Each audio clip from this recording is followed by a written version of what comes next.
Hello mga kabarkads. Once again, this is RPB TV Updates, yan, known as RPB Moto Travel Vlog. Ngayon mga kabarkads, i-update na naman natin ito yung Bukana Bridge Project. Yan, para ma-update na naman kayo dito kung kumusta na ba ito. Based sa pinalabas ng DPWH is nasa 99.2% na itong trabaho dito sa Bukana Bridge Project sa Davao Coastal Road.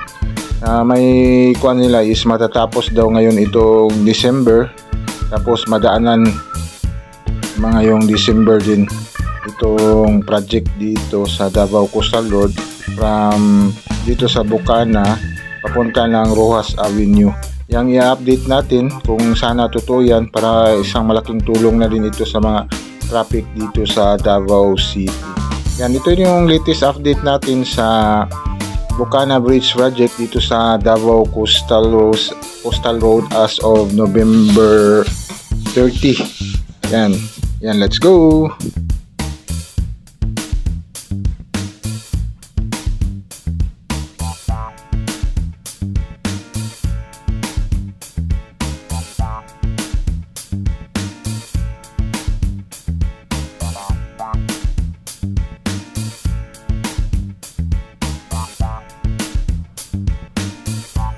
Good morning mga kabarkads, I'm here back again at vlog dito sa YouTube channel, kasi matagal-tagal na rin tayong hindi nakapag vlog dito sa mga project dito sa Davao City.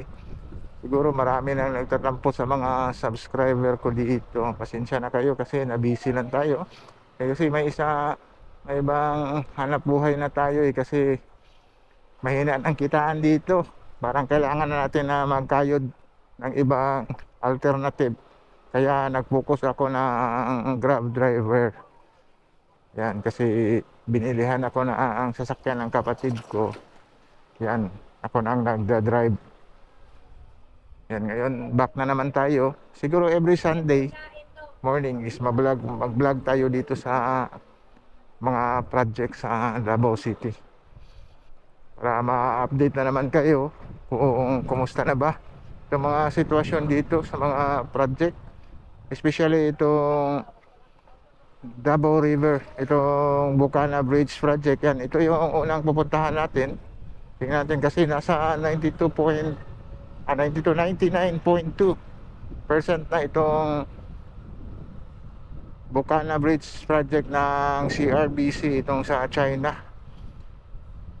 Yan, malaki-laki na din itong kuha nila yung ibig sabihin is malapit na talaga natapos. Actually, yung bridge is tapos na. Siguro yung mga finishing na lang yung kuha nila dito, kasi nasa 8% na lang para mag 100% itong project dito sa Bukana. Yan, ito yung titingnan natin dito. Yan, para ma-update na naman kayo dito sa mga project sa Davao City. Yan, let's go!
Yan, good morning mga kabarkads. I'm back again.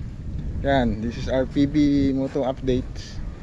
Yan, update naman natin itong project dito sa Davao River, itong Bukana Bridge project. Yan, kitang-kita natin dito mga kabarkads.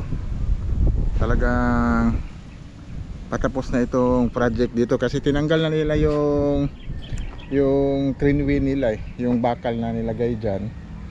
Yan, ito yung i-update natin dito sa area.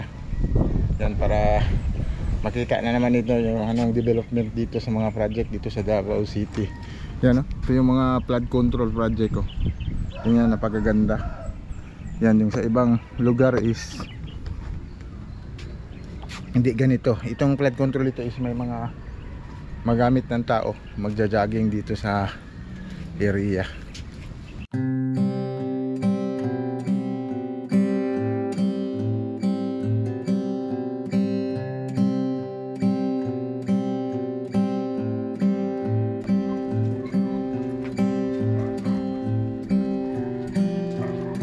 Yan mga road guards.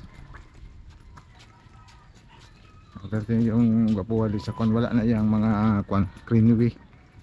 I-cleared na nila ang area. Siguro mauna lang siguro na siya ang mga 0.8%. 8% yan na naibilin itong greenway nila na tatanggalin dito. Pagkatapos yan, nakikita natin dito sa drone shot na pinakita natin is napaka linis na dyan sa may tulay. Doon banda is may ginagawa lang sila between connection nito sa old na natapos na coastal road yung daanan niya doon lang banda. Pero on the rest dito sa tulay na ito is parang wala na silang ginagawa. Yan, may mga flag pa sa Philippines and China sa ilalim nakalagay.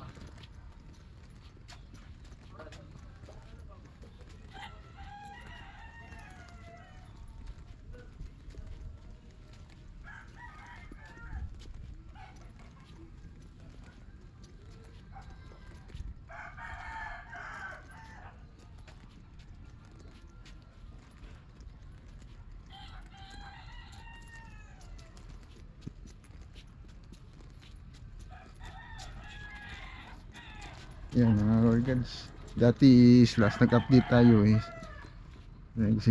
si Paog work, may mga work pa sila dito. Is ngayon is wala na tayong nakikita na mga trabante sa ibabaw ng tulay. Kasi naka-asfalto na siya, may mga traffic signage na, may mga traffic kung ano nilagay sa kalsada na ito. Yan. Ang kulang nito is yun na lang sa kabila. Yung kasi lalabas ito sa may kwan ito lalabas doon sa Rojas Avenue. Yan, doon ito lalabas. Kasi yung papunta ng R. Castillo is malaki pang trabaho doon. Kasi yung Jerome R. Castillo is may mga demolition pa mangyari doon. I-update lang natin next Sunday siguro doon na area. At ito muna ay yung ina-update natin itong dito sa Davao River na ginagawa na tulay. Yan, ang ganda. Ang ganda na dito tingnan. Kasi ibang klaseng kuan ito mga kabay kasi tulay ano, may mga kable na kagay, napakatibay siguro ito. Kasi yung iba nagawa is yung beam lang. Yan, walang nakakahawak na mga kable. Pero ito is may kable na nakahawak. Yan, napakatibay talaga itong tulay na ito, nagawa ng China. Ano, dinadanlahan, nagkuha nila yung mga genset yata yan nila. Yan, wala, cleared na talaga dito. Yan, update lang natin ito mga kabarkas kasi magkuhan daw ito ngayong December. Magbukas daw ito. Kung gaano katotoo yan, kung kasi actually itong tulay is tapos na talaga, is 99.2%. Yan, pwede na talaga madaanan yan 8% na lang kulang siguro mga traffic sign na lang ang kulang siguro diyan na malagay sa 8%. Yan, next na pupuntahan natin yung Rojas Avenue, yung Rojas Access Road, kung kumusta na ba doon. Yan, siguro mga kabarkas hanggang dito na lang itong update natin sa sa Bukana Bridge project dito sa Davao City.